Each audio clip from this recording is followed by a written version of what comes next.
As a manufacturer, we offer efficient and reliable aluminum alloy, waste recycling production, lines at factory, direct prices. Our lines can effortlessly handle various industrial and recycled waste materials, including used window and door frames, automotive components, and more. For core processing steps, ensure high-efficiency purification. Step 1.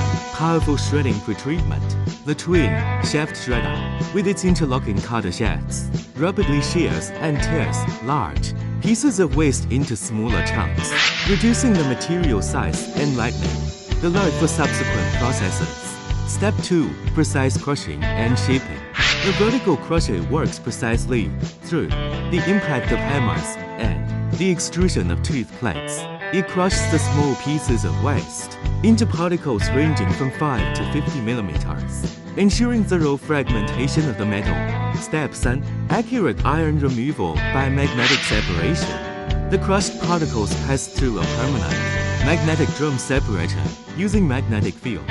It strongly attracts iron impurities such as screws and rust. The aluminum materials slide down the drum, achieving an iron impurity removal rate of over 99% and ensuring high purity. Steps: efficient non-metal separation by eddy current. Once the particles enter the eddy current separator, under the action of an alternating magnetic field, aluminum particles are repelled by the Lorentz force and ejected, while non-conductive non-metals such as plastic simply fall, achieving a complete separation of metals and non-metals. Choose our production lines to achieve higher quality recycling at a lower cost.